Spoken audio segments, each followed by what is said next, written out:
আমি একটু সেজবাবুর সঙ্গে দেখা করতে চাই। সরি, আমাদের স্ট্রিক্ট অর্ডার আছে। বেশিক্ষণ সময় নেব না, আমি জাস্ট বললাম তো হবে না। ওনাকে আসতে দিন।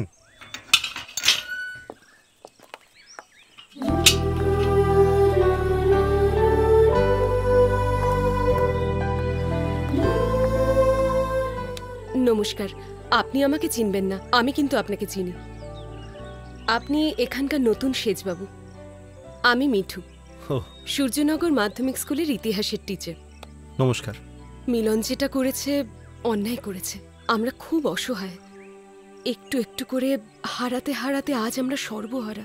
আমরা ঘর হারিয়েছি, পরিবার হারিয়েছি, পরিচয় হারিয়েছি, সব হারিয়েছি, সব।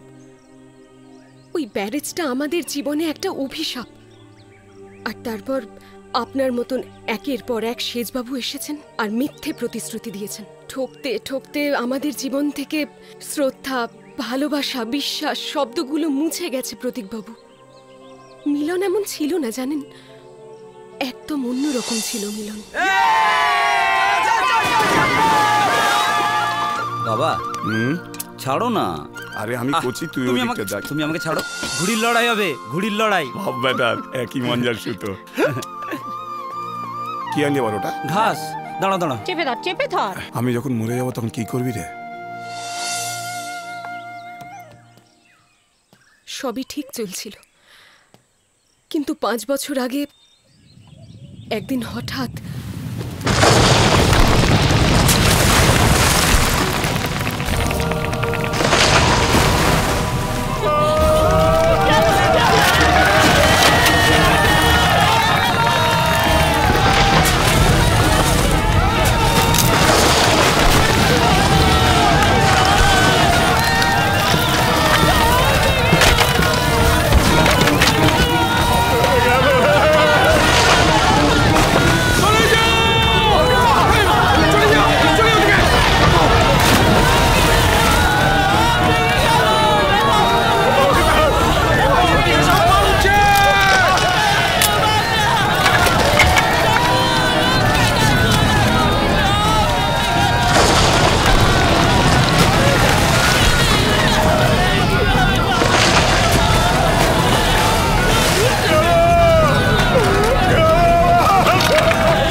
শুধু আমাদের বাড়িটা বেঁচে গেল।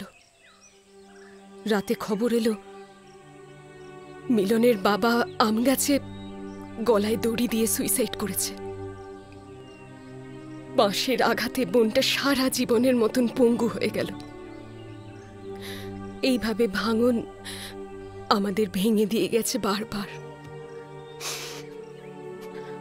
বাবার মুখে শুনেছি 25 বছর আগে ইঞ্জিনিয়ার নিশীথ চৌধুরী রাতের অন্ধকারে মোটা টাকা নিয়ে ওই ব্যারেজটাকে স্যাংশন করে পুরো পরিবারকে নিয়ে পালিয়ে যায়। তিনি তো বেঁচে গেলেন, মেরে গেলেন আমাদের। প্রতীকবাবু, আমরা সত্যি খুব অসহায়। চিন্তা করবেন না, মিলনের কোনো ক্ষতি হবে না, আই প্রমিস।